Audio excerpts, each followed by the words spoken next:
सभी माताओं, बहनों एवं बहू बेटियों को मेरा प्यार भरा नमस्कार।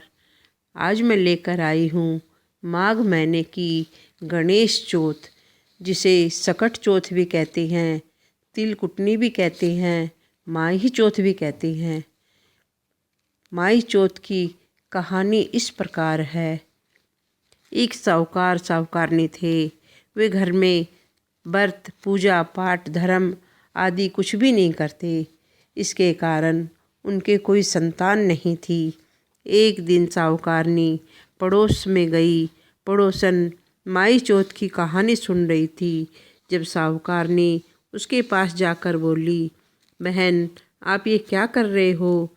जब पड़ोसन बोली, आज चौथ का व्रत है सो कहानी सुन रही हूँ। साहूकारनी बोली, चौथ के व्रत से क्या होता है? पड़ोसन बोली, अन्न धन सुहाग एवं बेटे होते हैं। तो साहूकारनी बोली, यदि मैं गर्भवती हो जाऊं तो 1.25 सेर का तिलकुटा करके चौथ माता का व्रत करूं। फिर कुछ दिनों के पश्चात वो गर्भवती हो गई। पीछे बोली, मेरे लड़का हो जाए तो मैं 2.5 सेर का तिलकुटा बनाकर व्रत करूं। उसके लड़का भी हो गया। कुछ दिनों के पश्चात लड़का जवान हो गया तो हाथ जोड़कर बोली, हे चौथ माता, यदि मेरे बेटे का विवाह हो जाए तो 1.25 मन का तिलकुटा बनाकर मैं चौथ माता का उद्यापन करूं, व्रत करूं। उसके बेटे की सगाई हो गई, शादी करने के लिए चल पड़े। तब चौथ बिंदायक आपस में बात करने लगे, ये जब से गर्भवती हुई है तब से तिलकुटा और चौथ का व्रत कहती है, लेकिन बेटे की शादी करने चल पड़े। इसने एक बार भी तिलकुटा या चौथ का व्रत नहीं किया। अगर हम इसे पर्चा नहीं दिखाएंगे तो कलयुग में अपने को कोई नहीं मानेगा। उधर बेटे ने 3 फेरे तो ले लिए। चौथे फेरे में चौथ माता गाजती घोरती आई और दूल्हे को उठाकर पीपल में बिठा दिया। सारे के हाहाकार हो गया, दूल्हा कहाँ गया, ढूंढो। सब जगह ढूंढ लिया लेकिन दूल्हा नहीं मिला। काफ़ी दिनों के हो गए। लड़कियां गणगौर पूजन के लिए गांव के बाहर दूब लेने जाती। तब वो कहता, आए मेरी अदब्याई। ये बात सुन सुनकर लड़की सूखती गई। एक दिन लड़की की माँ बोली, बेटी तू अच्छा खाती अच्छा पहनती है पर सूखती क्यों जाती है? जब लड़की बोली, माँ मैं दूब लाने जाती हूँ, जब पीपल में से एक आदमी बोलता है, आए मेरी अदब्याई, और उसने एकदम दूल्हे के से कपड़े पहन रखे हैं, मेहंदी लगा रखी है, सेहरा बांध रखा है। उसकी माँ वहाँ गई, देखा तो उसी का जमाई है। तब उसने जमाई से बोली, आप यहाँ क्यों बैठे हो मेरी बेटी को अदब्याई करके? तो वो बोला, मैं चौथ माता के गहने पड़ा हूँ। मेरी माँ तिलकुटा बोला था सो नहीं किया, जिससे गणेश चौथ नाराज हो गई और मुझे यहाँ लाके बिठा दिया। वो लोग उसी वक्त वहाँ गए और उससे पूछा, आपने गणेश चौथ का कुछ बोला है क्या?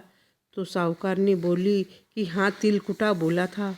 साहूकारनी बोली, हे चौथ माता, मेरा बेटा आ जाए तो मैं 2.5 मन का तिलकुटा करके आपका व्रत करूँगी। जब गणेश चौथ राजी हो गए, खुश हो गए और बेटे को लाकर फेरों में बिठा दिया।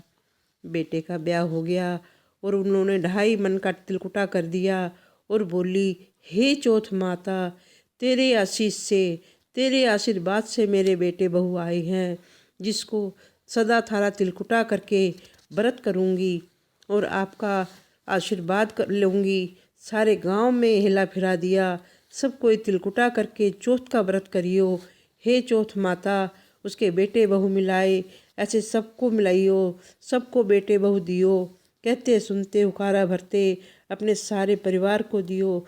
चौथ का उजमन करे, कहानी सुनकर बायना निकाले। इसके बाद बिंदायक जी की कहानी सुने। बोलो गणेश जी महाराज की जय। गणेश जी की कहानी। 2 दौरानी जिठानी थी। दौरानी के धन था, लेकिन जिठानी बहुत गरीब थी। जिठानी गणेश जी की बहुत पूजा आराधना किया करती थी।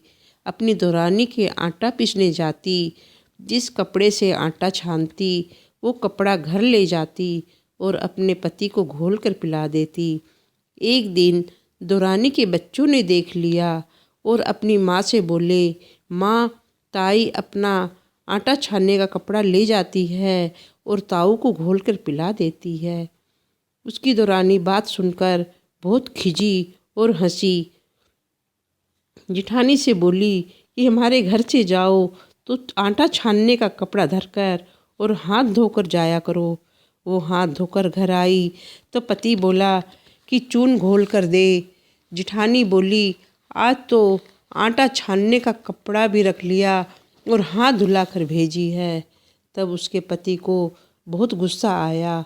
उसने पाटे से मारना शुरू किया। वो गणेश जी करती हुई सो गई। जब गणेश जी आए और पूछा, क्यों सूती है? जब वो बोली, मुझे मेरे पति ने मारा। मैं दौरानी के आटा पीसने जाती और आटा छानने का कपड़ा ले आती, आटा घोल कर अपने पति को पिलाती। आज दौरानी कपड़ा रख लिया और हाथ भी धुला दिए तो मैं कहाँ से पिलाती, जिससे मेरे पति ने मुझे मारा। गणेश जी बोले, मैं घर घर से तिलकुटा खाकर आया हूँ, निमटने की मन में हो रही है, कहाँ जाऊँ? जब वो बोली, महाराज बहुत जगह पड़ी है, चाहे जहाँ निमट ले हो। गणेश जी निमट कर बोले, निमट तो लिया, अब पूछने कहाँ जाऊँ? वो गुस्से में बोली, मेरे सिर के पूछ लो। गणेश जी सिर कर पूछ कर चले गए।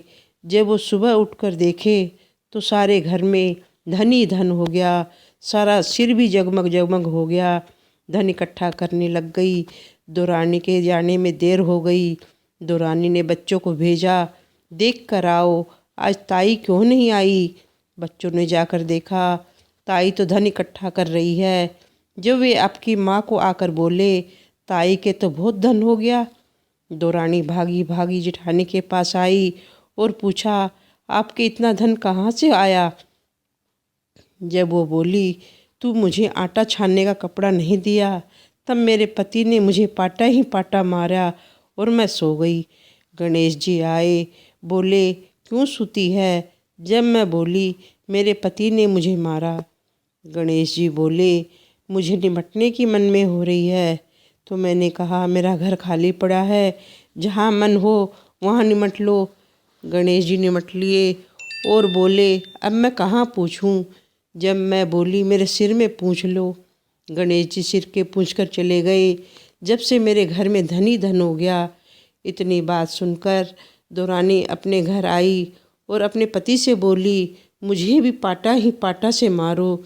जिठानी के धनी ने उसे पाटे से मारा तो उनके धन हो गया। पति बोला, तू क्यों मार खा रही है, धन की भूखी? जब वो बोली, नहीं मुझे तो मारो। जब उसके पति ने उसे पाटा ही पाटा खूब मारा। जब वो अपना मकान खाली करके सो गई। गणेश जी आए, बोले, मैं निमटने की मन में हो रही है, कहाँ निमटूं? वो बोली, महाराज उसका तो छोटा सा मकान था, मेरा तो बहुत बड़ा मकान है, आपकी इच्छा होवे वहाँ निमट लो। गणेश जी सारे घर में निमट कर बोले, कहाँ पूछूं? जब वो बोली, आओ मेरे सिर में पूछ लो। गणेश जी उसके सिर कर पूछ कर अंतर्ध्यान हो गए। सुबह उठी, देखे तो घर में गोबर कूड़ा सड़ रहा है, बदबू आ रही है। जब वो हाथ जोड़कर बोली, महाराज आपने ये क्या कपट किया? जिठानी को तो धन दिया और मुझे ये कूड़ा। गणेश जी बोले, तू तो धन की भूखी मार खाकर सोई थी, वो धर्म की भूखी मार खाई। जब गणेश दौरानी बोली, महाराज आप ये अपना सारा समेट लो, मुझे धन नहीं चाहिए। पीछे गणेश जी बोले, तू तेरे धन में से आधा धन जिठानी को दे, जब मैं ये अपनी माया समेटूंगा। दौरानी ने आधा धन जिठानी को दिया। तब गणेश जी ने अपनी माया समेटी। हे गणेश जी महाराज, जैसा दौरानी को दिया ऐसा किसी को मत देना, जैसा जिठानी को दिया वैसा सबको देना। कहते सुनते हुकारा भरते, अपने सारे परिवार को दियो, हमें भी दियो।